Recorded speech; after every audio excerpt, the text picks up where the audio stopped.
Make sure your microphones are on. Let's call this meeting to order. Roll call, please, Mark. Genslinger. Here. Gurza. Here. Larson. Here. Osterloop. Here. Penny. Here. Schmitz. Sonny. Here. Gosher. We have a quorum. Thank you. We have an agenda that has been provided to us. Does anybody have any conflicts with the items that are on that agenda? Hearing none, let's move on to approving the agenda. It has been provided in the packet of information. Do I hear a motion? So moved. Second. Moved and seconded that the agenda be approved as presented. Discussion on the motion. Hearing none, I assume you're ready to vote. All in favor say aye. Aye. Opposed, the same sign. Motion carries. The minutes of the previous meeting were also provided in the packet of information. Any additions or corrections to those minutes?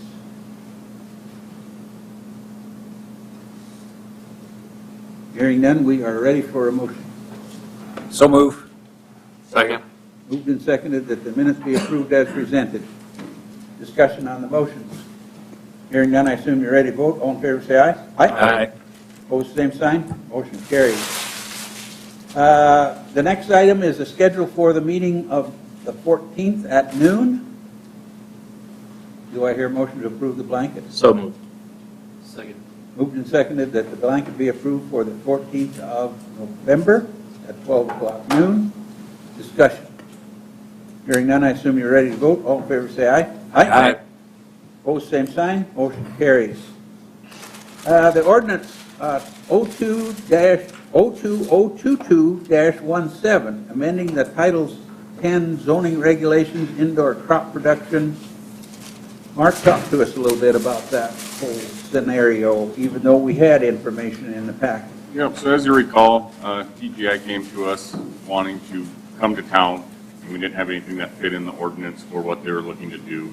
So Justin Johnson and I looked at some definitions of different ordinances and came up with ours, what we're proposing here. So what we're proposing to call it is indoor crop production, which is the use of a site for the raising and harvesting of indoor crops on a commercial basis, including packing and processing, and including the use of accessory buildings located on the site. So we're putting that in the definition, into 10.2.2 for definitions. Then we're going to propose it that it be a permitted use in the highway-oriented business district, a conditional use in central business, a permitted use in transportation, warehousing, and commercial district. Those follow the same as medical cannabis cultivation. We did not put it in the industrial because everything is approved in industrial with a conditional use or what isn't allowed in there, everything else is. So there's no point in saying that it can go into that location. So yeah, that's where we're at with this. Take any questions you have. I understand that we have to make this recommendation to the council, who is going to have first reading tonight. Is that? That is correct. They'll have first reading tonight. Then they are also doing a special council session next Monday night at 5:30 for the second reading and adoption of it. Okay. I think we're all pretty well attuned to what's going on here. Mark, I understand a couple of you guys went out and take a look at what's going on, where this is happening. Yeah, John Haig and I went out and looked at the facility. Neat to see. They showed us the video last time, but it was just even better to see it in person. It is everything from the roots to the whole top of it gets cut into it and then thrown in a grinder with their special ingredients that they're going to use for horse feed. They said that 3,000 to 4,000 acres, is that what this facility would be equivalent to in that one building? So, I mean, pretty neat process, and just set the seeds out, water it, bring it back and cut it. City folks, you got any comments that we should be aware of? I don't think anything too serious. Just keep in mind that, you know, the ordinance that you've got in front of you is general application. It's not specific to this particular business that wants to locate here. It could be anybody who might want to take advantage of this in the future. So, So again, somebody I think. decides they want to come in and grow hydroponic tomatoes. Right, so I think there's been an industry trend in that direction, so I wouldn't be surprised if you started seeing more of these come in at some point in the future. And again, that's one of the reasons why we wanted to make the change to the code instead of trying to shoehorn the one that we've got on our plate into an existing category. Long-term, this will be a better fit. So this is permitted in a couple of different options. Are we concerned at all with water usage from these facilities in our current capacity? At this time, we are not. What about the negative effects, if anything? Is there, since you've been developing this thing and worked with it, has any place that, like you saw, has there been anything negative about it, or? Nothing I've ever heard of has been negative about it. Sir, would you go up to the microphone? Sorry? I was just going to say, the next thing we need to do is talk to the, People watch it, believe it or not, so. Okay. I was just going to say, that's the next thing we need to do is talk to the folks who are here that represent the corporation and get input from them on things, and that's a good question to ask those folks. So go forward. We really don't have any negative things. We use water, seed, and light is basically the products we're using. We don't use any fertilizer, any type of chemicals, any treating on it. We will be recycling the water. So we will be recycling the water, so the water usage should be limited. I'm thinking it's going to be in a range of 2,000 to 3,000 gallons a day is the water usage we would have. And so it should be very minimal. What's the, Anybody? Yeah, go ahead. what's the growing period for your product once you start? We seed it on one day, and 6 days later, we harvest it. Really? So in 6 days, we grow from a seed to a 8-inch tall plant. When we harvest everything, the roots, the seed, the spent seeds, and the grass is all harvested at one time. Right now, we're using water jets to cut it, and at this facility, we will be using a chopper to chop it as it comes off the table, and then it's put into a mixer wagon and blended with some other products for the horse feed. Interesting. Proprietary products, I'm sure. They are, yes. Yep. What about power usage? It's minimal. Basically, it just sits there and grows. You've got sprinklers that use power when they go back and forth, and we use full spectrum LED lighting above it, so the power usage is very minimal. Is your product primarily consumed in South Dakota, or do you ship it to other states? We have grow systems in Utah, Canada, Japan, Italy, around Iowa, around the country, yeah. And just for Planning Commission's information, when any business like this comes forward, they'll be subject to our normal application plan where we review our facilities. They'll have to have brought to us that they've reviewed, their power, all of those informations, that they follow applicable building codes, those types of things.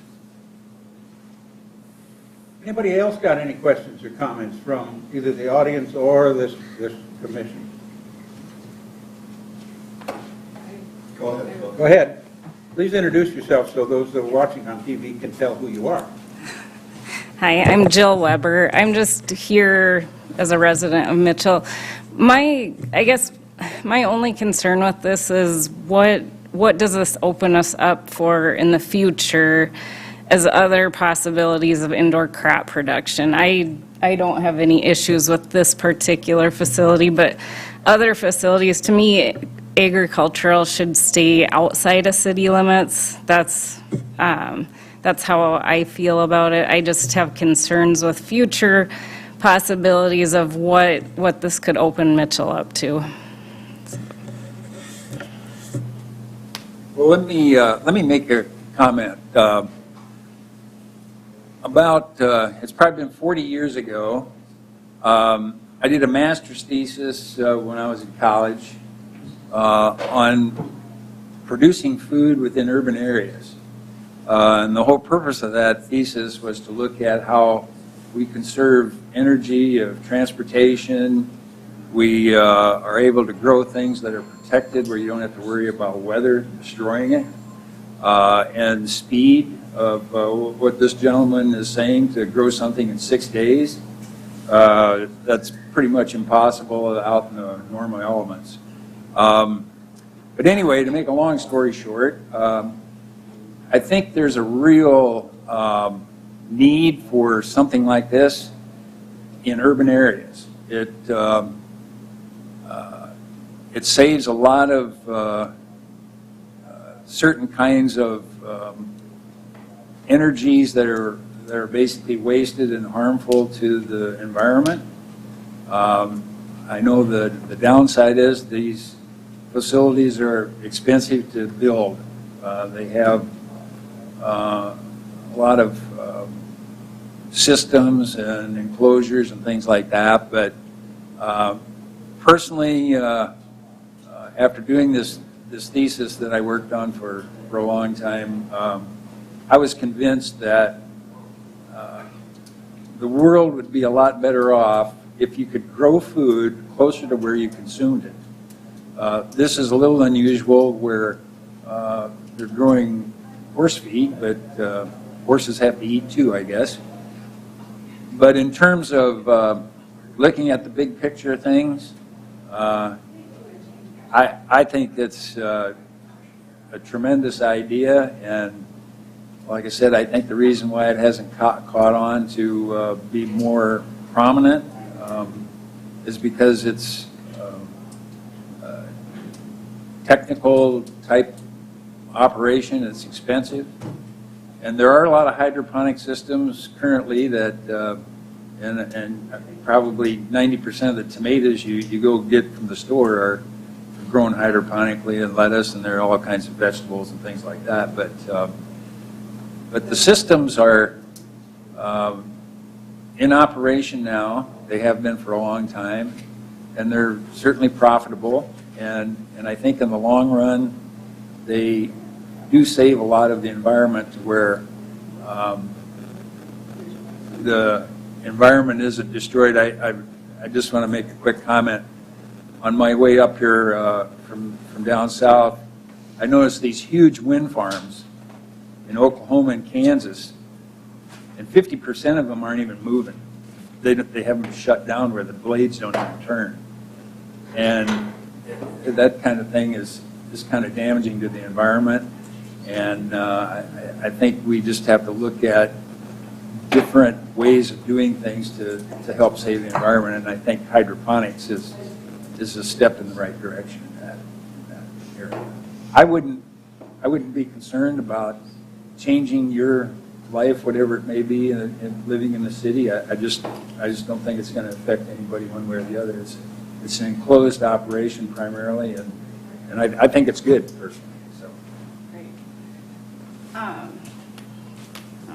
Thank you for those comments. I guess to me, my concern is it could lead to other processing plants. I know I live back behind Shopco, and I know there's that building has been purchased for the hope of putting it into marijuana production plant possibly in the future. And I know the council has toured those and such. However, everything I've read and researched regarding that, the odors and that are terrible. And, I guess I just am concerned this will open up other facilities within town, and then that will just change the whole dynamics of Mitchell. That is my primary concern. I have no issues with hydroponics. So I'm just concerned with the ramifications of what will happen if we change the ordinance. So, thank you. And just- Are you worried about the appearance? Because a lot of the stuff is inside the building, and you won't even really know what's there unless you're really worried about the smell. But, I mean, with the new developments of everything, the way it sounds like they can take care of all that stuff. With regards to marijuana production, I'm Well, we're not talking about marijuana. Yeah. Marijuana is its own ordinance. Yes, It- we it- can't- You can Okay. do marijuana this way. Okay. It's not an indoor crop. So to be done this, like that. this will not open up the doors to that? Not to marijuana. Okay, thank you. That answers and that resolves my concerns right I there. thought that might be your concern. Thank you, I appreciate it. You know, when these folks first came to us and started talking about hydroponic growing, I had read a couple of years ago now an article about tomatoes, lettuce, alfalfa sprouts, and things like that, growing hydroponically, and that was my first thought, that that's where they're headed with this project. And the information that, as I remember, the articles that I read a couple of years ago on it,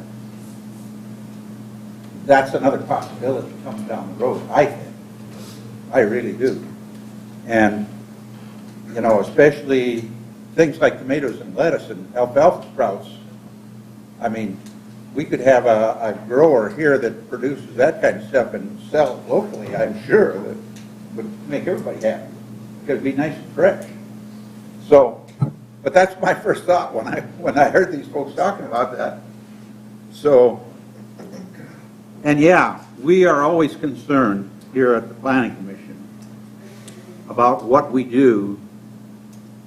That crystal ball is awful cloudy when you, even though you put a lot of Windex on it to polish it and try to see. And the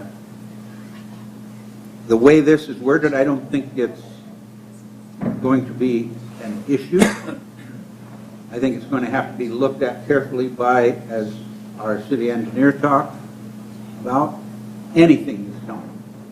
And I think we're good to go. That's my own personal opinion. Anybody else got any other comments? Good, I'll get off my soapbox and we'll look for a motion. With that, I'll make a motion to recommend approval. Second. Moved and seconded that we recommend approval of this ordinance to the city council. Is there discussion on that motion? Hearing no discussion, the chairman's prerogative, let's go roll call, please. Genslinger. Yes. Jurza. Yes. Osterloo. Yes. Henny. Yes. Sonny. Yes. Jurza. Larson. Yes. Motion carried. All right. Is there any other business to come before this body at this time? If not, if you need to address the Planning Commission on an item that was not on the agenda, excluding personnel items, please come forward to the podium, state your name and your concern. Presentations are limited to 3 minutes. Items will be considered, but no action will be taken at this meeting. Seeing no one is coming to the podium, we are adjourned.